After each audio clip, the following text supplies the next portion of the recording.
Grab your coffee, mama. It's time for coffee, clients, and nap time. I'm Sarah Marie, and this is your guide to building a business that works for you and your family. Here, we'll dive into creating a thriving business that lets you be the hands-on parent you want while designing the life you've always dreamed of. So if you're ready to balance business success with family life and make it all work in a way that feels right for you, then let's dive in. Hey mama, and welcome back to Coffee, Clients, and Nap Time. I'm Sarah Marie, and today we're talking about something I am so very passionate about. That is designing a business that actually fits your life. Last week, we talked about not rushing into January, about pacing yourself, about giving your nervous system the space it needs to recalibrate. And hopefully, if you listen to that episode, you're feeling a bit of relief. Maybe you've given yourself some breathing room. Maybe you've stopped comparing yourself to everyone who seems to be sprinting already. And now that you've got that space, now that you're calm enough to actually think, this is when I want to start talking about strategy. Not the kind of strategy that comes from online business templates or someone else's blueprint. This is the kind that comes from honest reflection about what you actually want your 2026 to look like. Because what I've noticed is that most mums in business are actually trying to fit their life around their business. They've been given someone else's business model, and then they're trying to squeeze their kids, their energy, their priorities into whatever gaps are left. And that's so backwards. So today we're flipping that. We're starting with your life, the one you already have, with the priorities you already hold. And we're designing your business for this year around that. Because sustainable doesn't mean profitable at any cost. It means profitable in a way that you can actually maintain long term. So, what do I actually mean when I say sustainable business? Sustainable in this sense doesn't mean environmentally friendly, although I do appreciate that too. In this context, sustainable means a business model that you can maintain long term, even as the seasons change, even as your kids grow, even as your life shifts. It means your business supports you financially without requiring you to sacrifice the time and energy you want to spend with your kids. It lights you up. It feels fulfilling. It doesn't drain you just to keep it running. And the critical piece is that a sustainable business is built around the life that you already have, not the life you wish you had or the life you think you should have. It means that if you have a toddler who still naps, your business model needs to account for unpredictable sleep schedules. If you have school-aged kids, it needs to fit around school pickups and drop-offs. And if you have teenagers who need you in different ways, it needs to flex for that too. I see so many mums building businesses based on what worked for someone else. They see another business owner posting about their 5 a.m. routine or their back-to-back client days, or their launch strategies, and then they try to replicate it. But that other person isn't you. They don't have your kids, your energy, your capacity, your priorities, or your life. So sustainable starts with being brutally honest about what your life actually looks like, and then designing your business to work within that reality, not against it. Now, anyone who wants to design a sustainable business needs to start with an honest audit of your capacity. And I mean honest, not aspirational, not based on what you think you should be able to handle, completely honest. Here are the things I want you to think about when you do this. 1, how much actual working time do you have each week? And I don't mean the hours your kids are in daycare. I mean the hours when you're mentally clear, energized, and able to focus. Factor in the mental load. Factor in that you might need some transition time between dropping the kids off and actually being able to think. Factor in the reality that some days you're just too tired to do deep work. Factor in that your little one may not sleep or may sleep for hours on end. This is your current reality. 2, what does your energy look like across the week? Are you a morning person or an afternoon person? Do you have more energy at the start of the week or at the end? When do you feel most creative versus when are you better at admin tasks? And this is a great time to consider your energy levels throughout your cycle too, because some weeks you will have more energy and some weeks you'll have much less. 3, What are your non-negotiables? These are important. These are the things that absolutely cannot be compromised. Maybe it's school pickup. Maybe it's not working weekends. Maybe it's having Fridays free. Whatever it is, make sure you name it. And 4, what season are you actually in? Not the season you wish you were in or the season everyone else seems to be in. The real season you are in. Are you in survival mode with a newborn? Are you in the preschool chaos years? Are you navigating the teenage emotional intensity a bit like I am? Different seasons require different business models. And this isn't about limiting yourself. This is about being realistic so you can build something that actually works instead of constantly feeling like you're failing because you can't keep up with a model that was never designed for your life. I had a client who was trying to run a coaching business with back-to-back client calls 5 days a week. She had 2 kids at home under 5. She was exhausted, resentful, and on the edge of quitting. When we audited her actual capacity, though, we realized she had maybe 15 focused hours per week, not the 40 she was trying to cram in.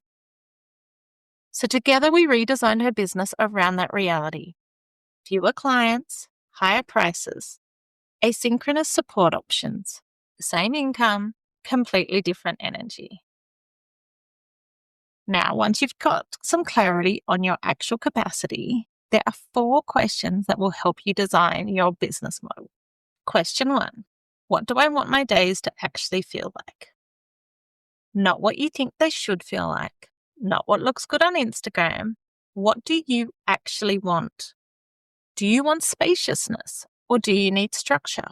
Do you want client interaction or do you thrive better with independent work? Do you want predictability or do you prefer variety? Get really specific about the feeling that you're aiming for because your business model should support that feeling, not undermine it. Question 2, what lights me up versus what drains me? Now, this is where a lot of us get stuck. We do things because we think we're supposed to, not because we actually enjoy them. Maybe you hate client calls, but think you have to offer them. Maybe you love writing, but you've convinced yourself you need to do video content instead.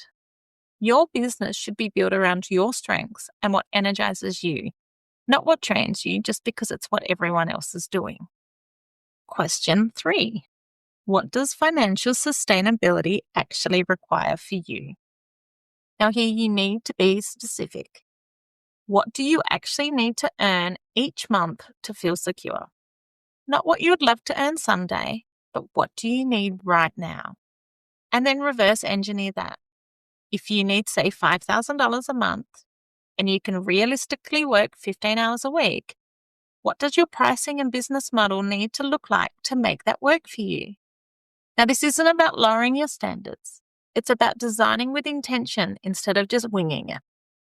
And question 4, what boundaries do I need to protect this? Your business model means nothing if you don't have boundaries around it to protect it. What boundaries do you need around your time, your energy, and your availability? Maybe it's no calls after 3 p.m. Maybe it's no weekend work. Maybe it's a cap on how many clients you can realistically take on at once. Decide now what those boundaries are, because if you don't protect them from the start, they will erode for you the moment things get busy.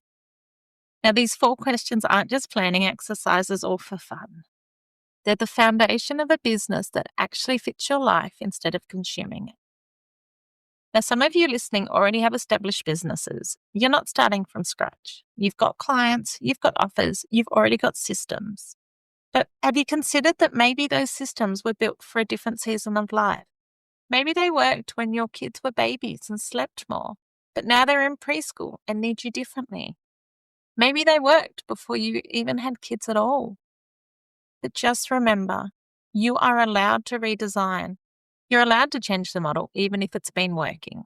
You're allowed to say, this worked for that season, but this is a new season.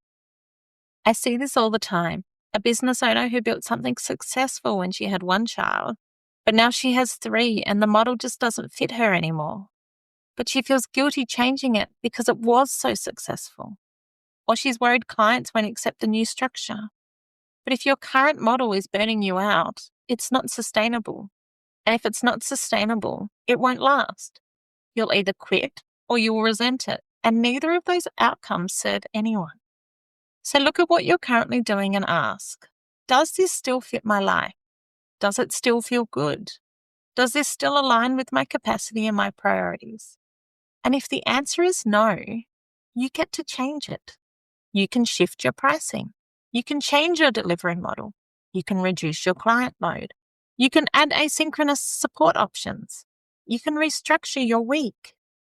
Redesigning isn't starting over. It's honoring where you are now and building something that fits this version of your life. Now, before we wrap up, I want to give you a simple test to check if your business model is actually sustainable.